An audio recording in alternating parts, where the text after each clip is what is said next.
A continuación presentamos las diferentes miradas de la realidad nacional e internacional. Las voces y opiniones desde una mirada amplia. En un contexto que necesita ser analizado a profundidad e ir directo al grano. Periodismo profundo y directo. Una producción de la Asociación de Medios Católicos de Honduras, AMECA. Directo al grano. Comenzamos. Los temas de interés nacional son analizados a profundidad aquí en Directo al Grano, a través de nuestro análisis de la semana. Saludos amigos y amigas, gracias por acompañarnos, bienvenidos y bienvenidas a esta nueva entrevista de análisis de la realidad. Les saluda José Peraza, estamos por la Asociación de Medios Católicos de Honduras, AMECA, en su programa Directo al Grano. El Triángulo Norte de Centroamérica y su relación con Estados Unidos. ¿Qué busca la administración Biden? ¿Cuál es el interés de la región? ¿Qué puede hacer el pueblo de la región? ¿Qué temas deben liderar y cómo liderar? Son parte de las preguntas con las que hoy queremos reflexionar en esta entrevista de análisis de la realidad. Y hoy nos acompaña el analista Joaquín Mejía, abogado, doctor en Derechos Humanos, del equipo de reflexión, investigación y comunicación ERIC de la Compañía de Jesús. Abogado Joaquín, es un placer tenerlo con nosotros. Bienvenido. Muchas gracias, Peraza. Es un placer estar aquí analizando un poco de lo que está pasando en el país y en la región. La región ha sido noticia en los últimos días, sobre todo. Sí, así es. Y bueno, lastimosamente nuestra región, el Triángulo Norte, sigue siendo noticia desde hace muchos años, desde los 70, luego los 80, obviamente en los 90 con los acuerdos de paz y el fracaso de esos acuerdos de paz. Luego todas las reformas que se hicieron a mediados de los 90 y todavía comenzando el año 2000, todo el tema migratorio, huracanes, maras y pandillas. Desafortunadamente, a pesar de que es una región muy rica, es una región muy hermosa, pero desafortunadamente las noticias que salen de nuestra región tienen que ver con violencia, con migración, con pobreza y con desastres naturales que se profundizan por la falta de prevención de la institucionalidad. ¿Son los mismos temas de hace 40 años? Pues parece que sí. Estamos hablando que hace 40 años la gente migraba a causa de la guerra, a causa de la implementación de las políticas de seguridad nacional en nuestros países, y ahora la gente está migrando también de manera forzada por otra guerra, una guerra que tiene que ver con la violencia institucional, como pasó hace 40 años, por la violencia común, que ahora es más grave, y también por esa violencia silenciosa que tiene que ver con el hambre y con la miseria. ¿El papel y el rol de Estados Unidos en el Triángulo Norte, Guatemala, México y Honduras?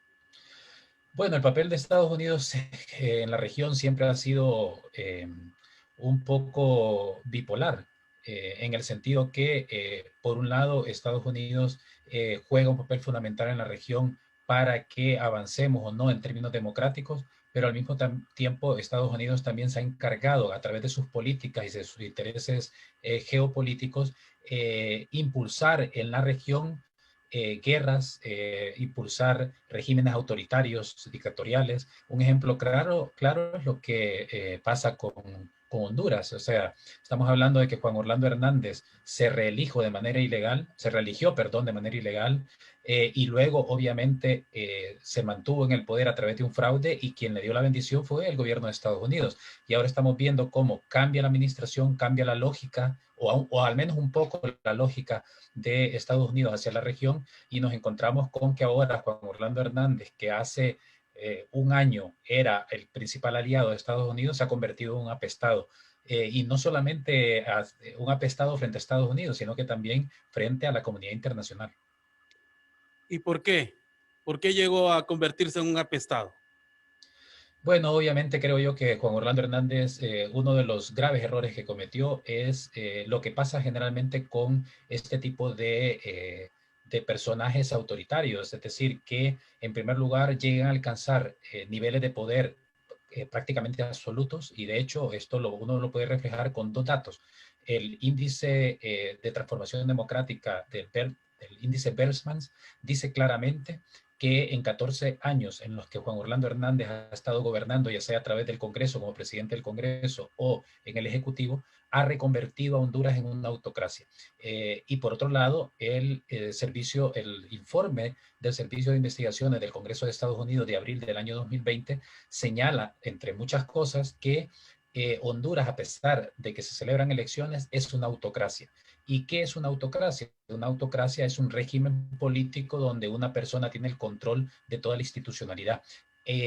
Históricamente, de acuerdo con la ciencia política, digamos, las autocracias más relevantes o las más comunes son dos. Por un lado están las monarquías absolutas, como las que tenemos en el Golfo Pérsico, por ejemplo. Arabia Saudí es una monarquía absoluta donde los derechos de las mujeres, por ejemplo, son limitados de manera exagerada y los derechos de los migrantes, no digamos. Y por otro lado, otra autocracia son las dictaduras.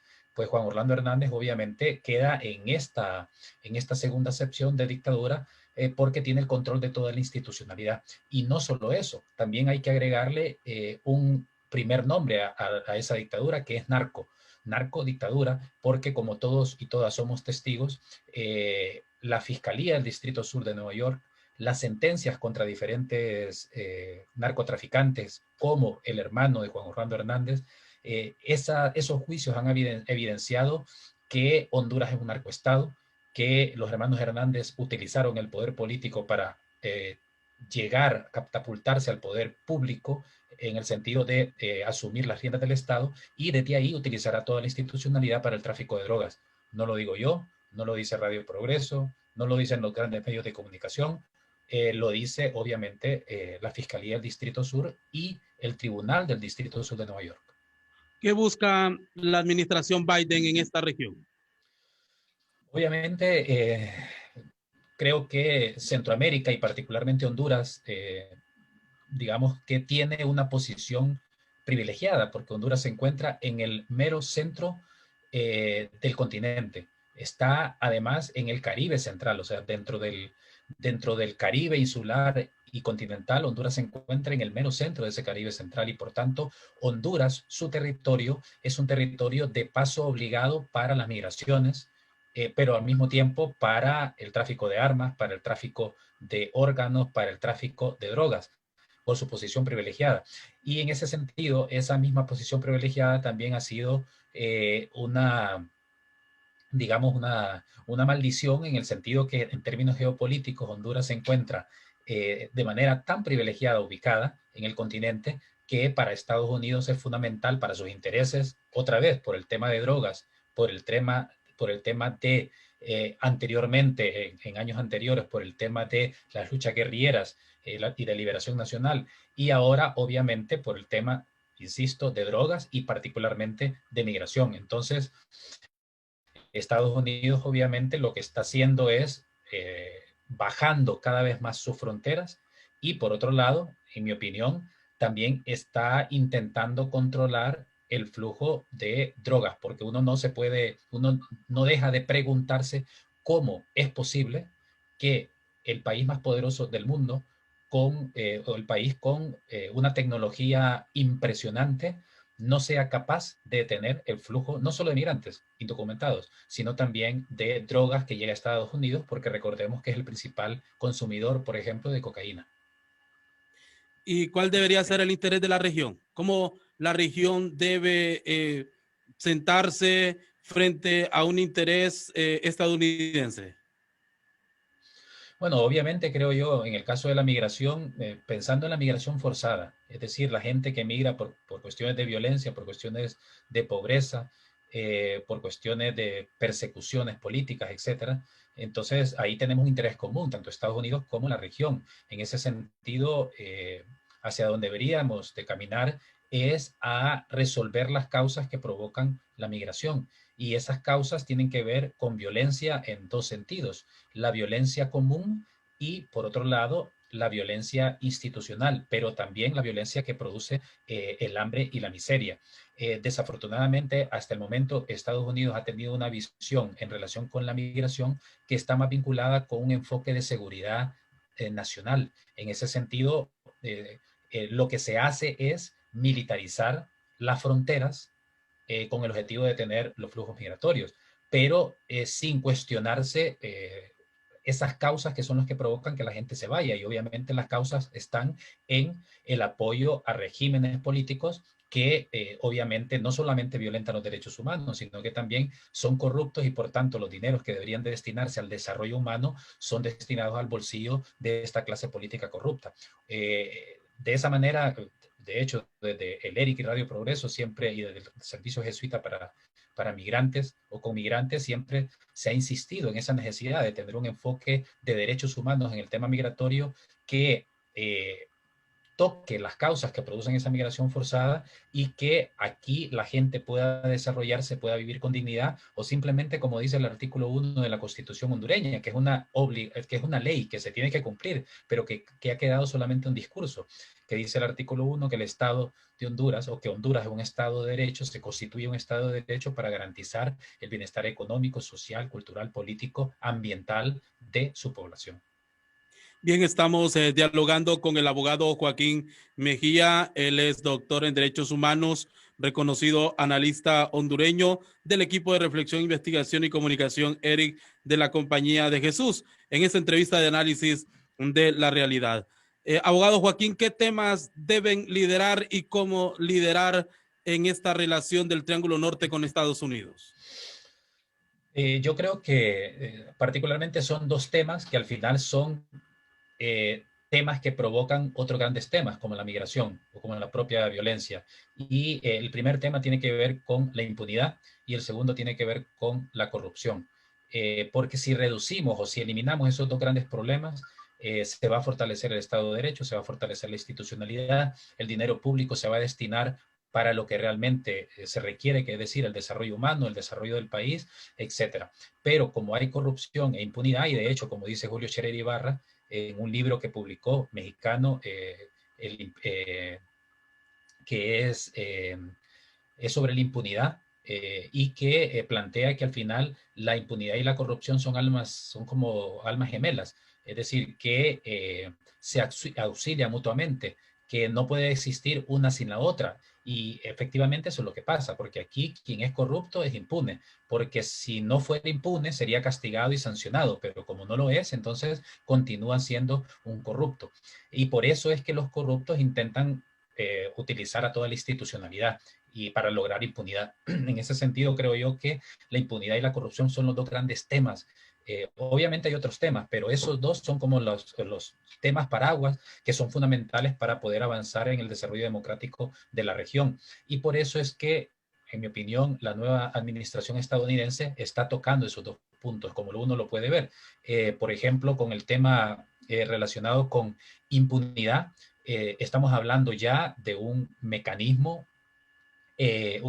regional anticorrupción y antiimpunidad. Y de hecho, le diré que yo voy a formar parte de un grupo regional que tenemos ya, de hecho, el 23 de abril, la primera reunión, donde va a haber una reunión de trabajo, de discusión, de ideas de lo que debería de ser ese mecanismo regional, de cuáles deberían de ser las facultades, y el objetivo es tener esa discusión, esas ideas, ese marco conceptual para que sea presentado a la administración Biden con el objetivo de que digamos, se le ponga carne a esa idea de un mecanismo regional anticorrupción que sustituya a la MASI y a la CICIG, poniendo los ejemplos, y también a la CICIG de El Salvador.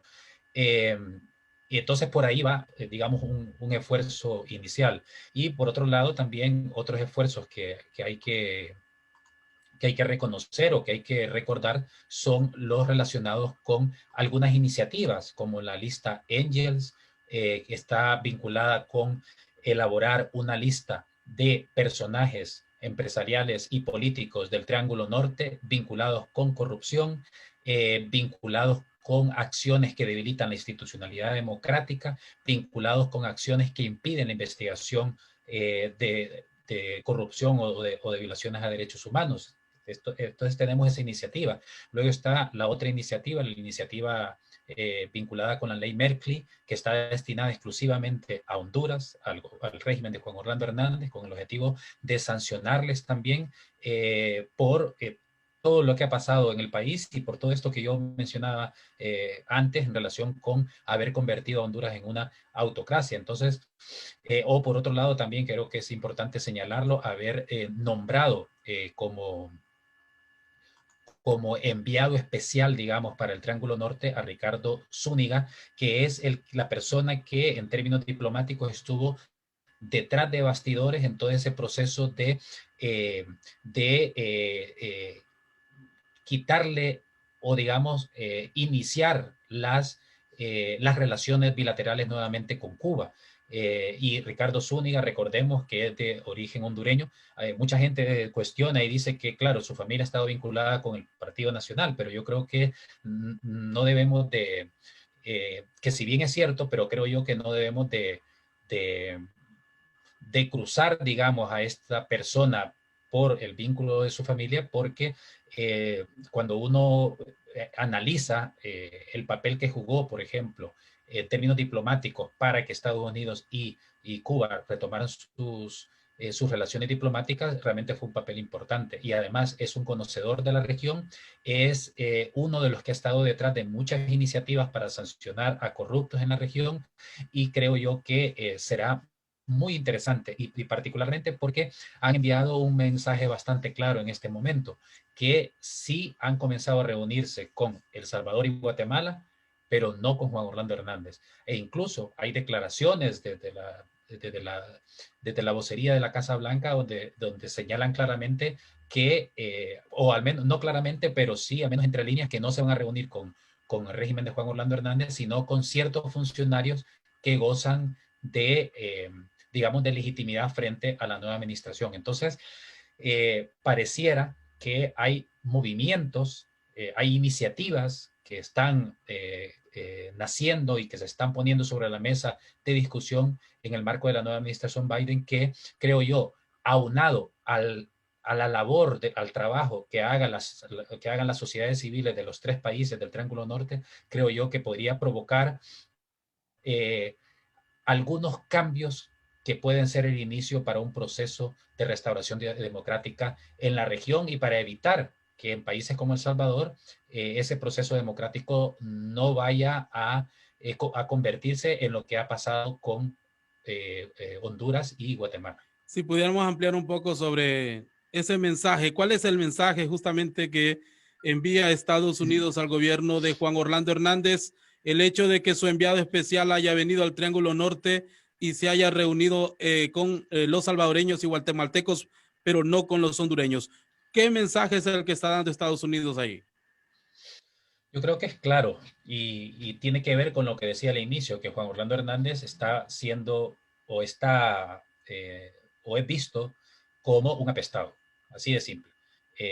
Y esto no es nuevo, ojo, porque recordemos que a pesar de que el gobierno de Donald Trump lo consideraba su aliado, pero al menos dentro del Partido Demócrata, y estamos hablando de hace un par de años, tenían una directiva interna para no tomarse fotografías con Juan Orlando Hernández. Recordemos cuando llegó Nancy Pelosi a Tegucigalpa, bueno, llegó a Honduras en general, y no se reunió de ninguna manera con Juan Orlando Hernández. Y eso forma parte de esa directiva interna del partido, de las autoridades del Partido Demócrata, para no reunirse con él. Y ahora que los demócratas están en el poder, obviamente, y más todo lo que hemos escuchado en los juicios, es decir, qué hacer con el presidente de facto de un país que hasta hace un par de meses era considerado el aliado, y que este aliado, sin que ellos se dieran cuenta, entre comillas, estaba haciendo todo lo contrario a lo que decía, porque en primer lugar nunca detuvo a las caravanas de migrantes, porque al final el hambre y la desesperación son más fuertes que cualquier ejército que se pueda apostar en una frontera. En segundo lugar, no detuvo el flujo de drogas. De hecho, el régimen de Juan Orlando Hernández ha estado utilizando un informe de la DEA o del Departamento de Estado vinculado con la Estrategia Internacional para el Control de Narcóticos en el mundo y han estado utilizándola a su favor sin señalar tres cosas importantes que dice ese informe, ese reporte que tiene 2 volúmenes. La primera cuestión es que Honduras dejó de ser ya un país de tránsito. Ahora se ha convertido en un país de tránsito y de producción de cocaína. En segundo lugar, que Honduras se ha convertido en un país productor de fuentes para convertir la hoja de coca en cocaína, y no solo la hoja de coca, otro tipo de drogas. Es decir, Honduras pasó de ser un país de tránsito, por lo que hablábamos anteriormente en relación con su posición geográfica tan privilegiada, y se ha convertido ahora en un país productor de droga y además productor de aquellas sustancias químicas que se necesitan para convertir, para hacer drogas. Y en tercer lugar, que Honduras es uno de los países donde más lavado de dinero proveniente de narcotráfico se hace. Entonces, con estas verdades que están sobre la mesa, con informes propios del Departamento de Estado y del propio Servicio de Investigaciones del Congreso de Estados Unidos, más, como decía, los señalamientos de narcotráfico en los juicios en Nueva York y obviamente la misma condena a su propio hermano, que es considerado uno de los grandes narcotraficantes de la región, y su hermano, Juan Orlando Hernández, que tiene todo el poder y tiene el control. Recordemos lo que hablábamos antes de autocracia. Tiene el control a través del Consejo Nacional de Defensa y Seguridad, tiene a todos los aparatos de investigación e inteligencia del Estado para saber o estos aparatos no son tan inteligentes como dicen, o simplemente se hicieron de la vista gorda, como sale a relucir en los juicios de Nueva York. Con todos estos datos es obvio que Estados Unidos tiene un problema. A un aliado que lo fue hasta hace poco, ¿qué hacer con este aliado?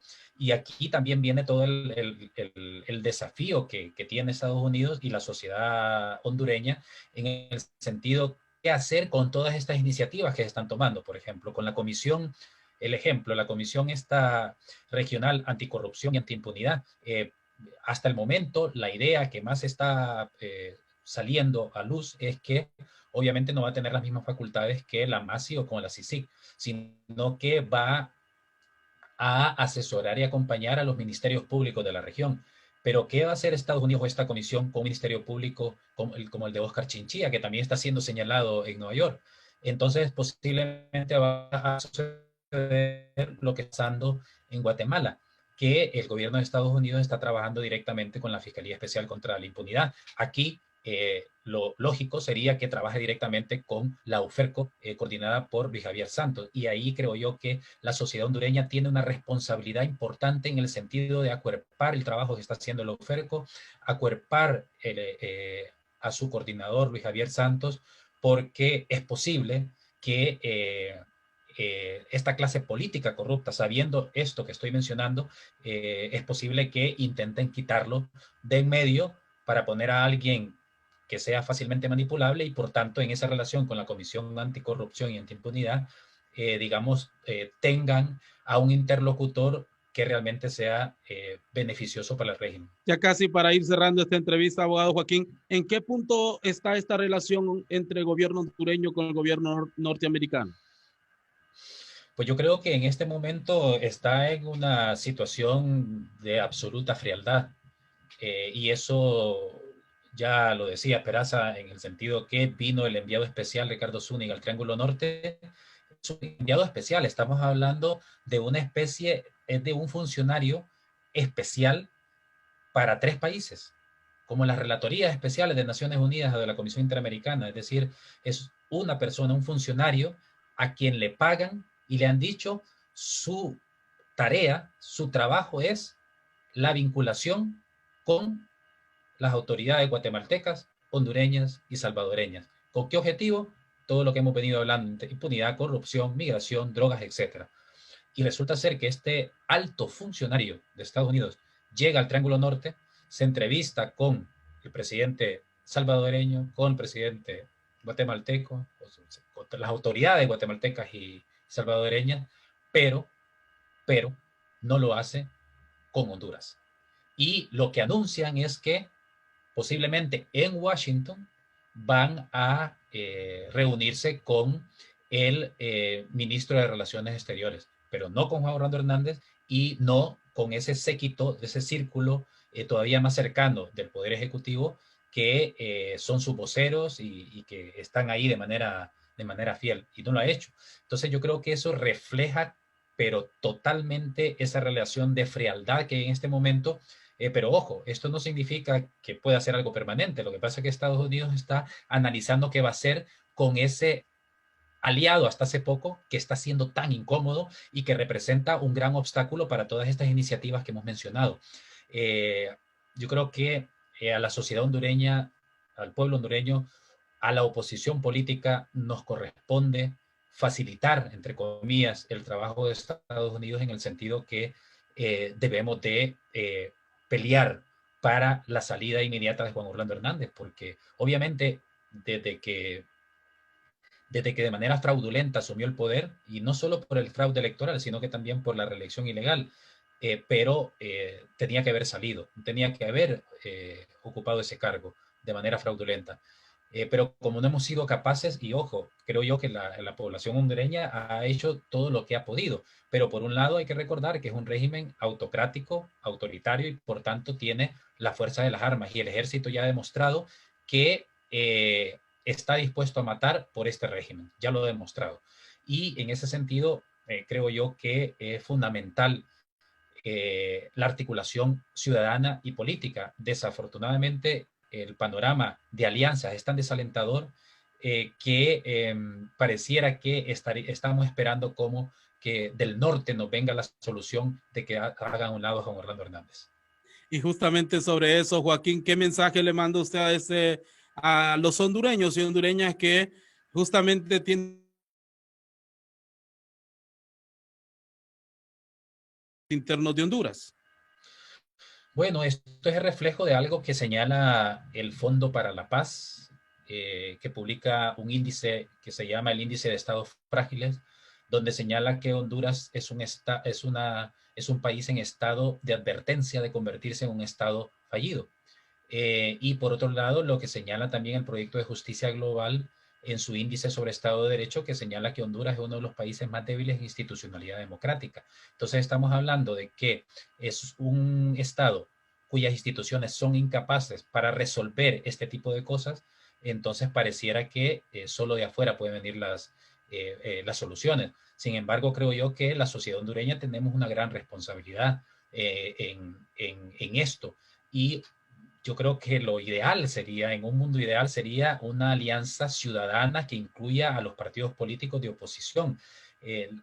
Lastimosamente yo escucho los discursos en el sentido de que la alianza es con el pueblo, pero no nos perdamos. O sea, aquí, si no nos articulamos todos y todas aquellas, ya sean partidos políticos, empresarios, empresarias, movimientos sociales, etcétera, si no nos articulamos, si no formamos alianzas, esta dictadura va a seguir ahí. Y yo creo que es necesario, porque la dictadura de Juan Orlando Hernández está en su momento más débil.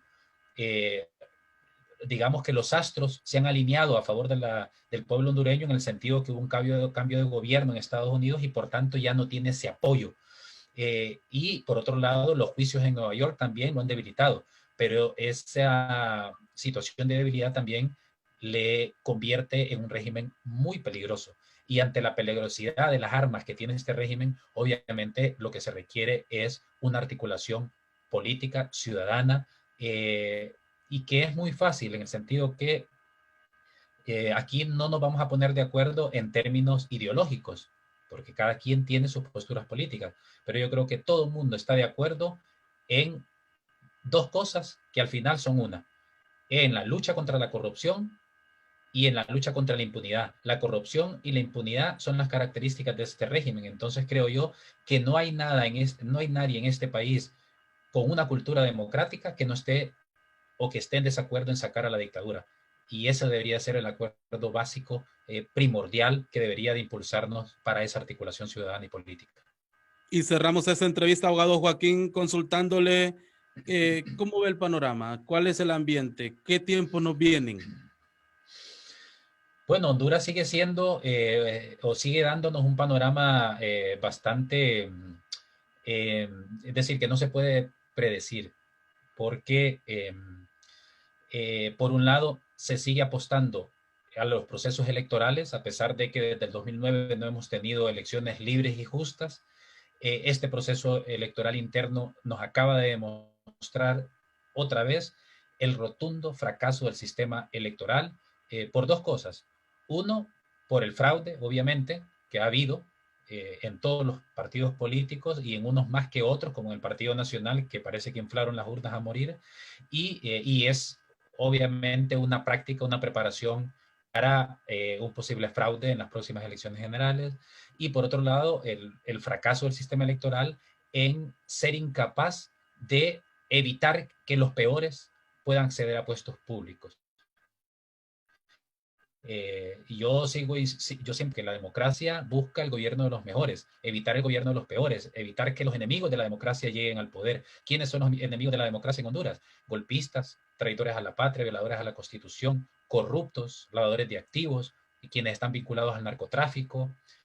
Y vamos a ver que este proceso electoral interno ha permitido que un montón de enemigos y enemigas de la democracia vayan a optar a cargos públicos. Entonces, el panorama es bastante desalentador en términos del proceso electoral, y por eso creo yo que hay que aprovechar la coyuntura positiva que representa el debilitamiento del régimen por las razones que hemos señalado, para poder avanzar a esos acuerdos mínimos y establecer una alianza ciudadana, una alianza democrática, donde dejemos a un lado, obviamente, los protagonismos, que ese es uno de los daños más grandes que se le hace al país. Muchas gracias, Joaquín Mejía. Joaquín Mejía, gracias. Es el abogado Joaquín Mejía. Él es doctor en Derechos Humanos del equipo de Reflexión, Investigación y Comunicación ERIC de la Compañía de Jesús. Agradecemos sus aportes en este análisis de la realidad. Breves mensajes, no nos cambie. Ya regresamos con la reflexión bíblica aquí en Directo al Grano. Quedó informado e informada con las diferentes miradas de la realidad nacional e internacional. Escuchó las voces y opiniones desde una mirada más amplia. Solo aquí, Directo al Grano. Periodismo profundo y directo. Una producción de la Asociación de Medios Católicos de Honduras, AMECA. Hasta un siguiente programa. Porque no podemos quedarnos callados ante tantas injusticias.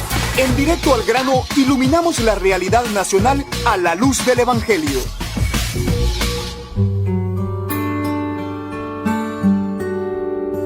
¿Qué tal, hermanos y hermanas que escuchan Directo al Grano? Mi nombre es Leticia Castellanos y para esta semana el enfoque de fe se titula Injerencia extranjera. Si de algo podemos tener seguridad es de la fragilidad de nuestro país, de nuestro Estado y de nuestra propia soberanía frente a la comunidad internacional. Y en este tiempo, más todavía. Los países ricos deciden aumentar el precio al petróleo y todo repercute sobre nuestra economía. Los países ricos deciden que los alimentos se encarecerán y las consecuencias de hambre se harán sentir en países tan atropellados y machacados como el nuestro. Los países poderosos deciden el destino de las vacunas y en el reparto, países como el nuestro siempre estarán en la cola. Y somos frágiles frente a potencias tan decisivas como los Estados Unidos. Escuchemos lo que dice el compendio de la doctrina social de la Iglesia en su numeral 434. La comunidad internacional es una comunidad jurídica fundada en la soberanía de cada uno de los Estados miembros, sin vínculos de subordinación que nieguen o limiten su independencia.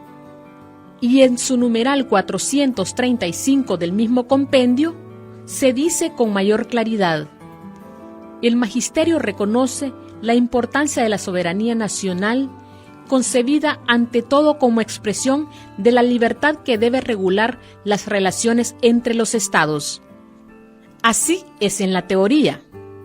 En los hechos hay una enorme distancia.